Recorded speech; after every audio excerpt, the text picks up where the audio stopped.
भगवत प्रेमी देवियों और सज्जनों, आज आप लोग हनुमान जी की उत्पत्तियाँ सुने। आनंद रामायण में दिया है। आनंद रामायण के अनुसार सती साध्वी अंजना ने पुत्र प्राप्ति के लिए भगवान शंकर जी की तपस्या की।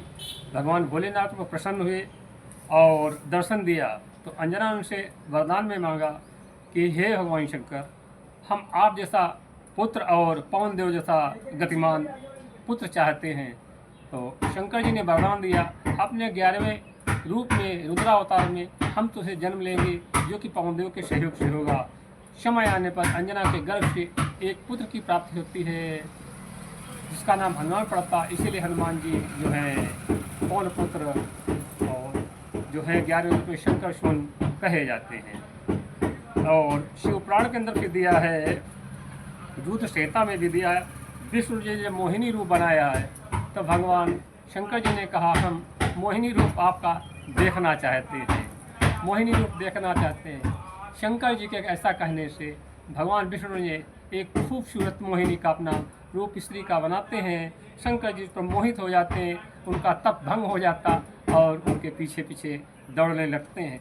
दौड़ते दौड़ते एक जगह जाने से विष्णु जी जो मोहिनी रूप में थे एक जगह वह छुप जाते हैं।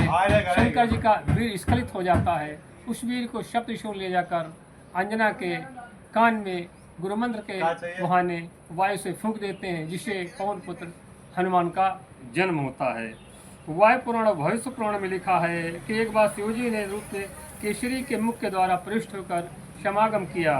उसके पश्चात वायुदेव ने केसरी के रूप में जाकर अंजना के साथ समागम किया। उसके फलस्वरूप हनुमान जी की उत्पत्ति होती है। इसीलिए हनुमान जी दोनों के पुत्र कहे जाते हैं। विनय पत्रिका में भी लिखा है कि एक बार शिवजी ने श्री रामचंद्र जी की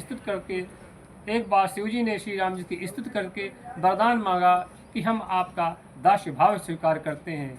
भगवान श्री राम जी ने कहा कि आप हमारा दास्य भाव स्वीकार करेंगे। वही शिवजी अपने 11वें रुद्र में हनुमान जी के रूप में होते हैं और भगवान श्री राम के दास्य भाव को स्वीकार किया है।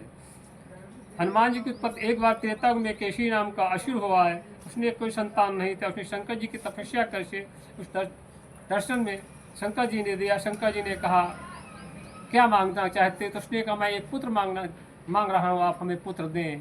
शंकर जी ने कहा पुत्र नहीं तो मैं एक पुत्री की प्राप्ति होगी जो कि बहुत ही बलशाली और योग्य होगी, उससे एक पुत्री होगी, उसके द्वारा पुत्र प्राप्त होगा, वो वायु के समान गतिमान होगा, मेरे ही स्वरूप को प्राप्त होगा, ऐसा लिखा है। हनुमान जी के द्वारा शिक्षा, हनुमान जी जो थे भगवान सूर्य के शिष्य हैं। भगवान सूर्य ने उनको शिक्षा दी है और शिक्षा के समय हनुमान जी ने जब शिक्षा प्राप्त हो गई तो उन्होंने गुरुदक्षिणा के लिए कहा। तो सूर्य ने कहा कि गुरुदक्षिणा देना ही चाहते हो तो मेरा पुत्र सुग्रीव है, उसका साथ करो, उसकी रक्षा करो। इसीलिए हनुमान जी ने सुग्रीव की दास्य भाव मित्र भाव से उनकी सदैव रक्षा की। राधे राधे, राधे राधे।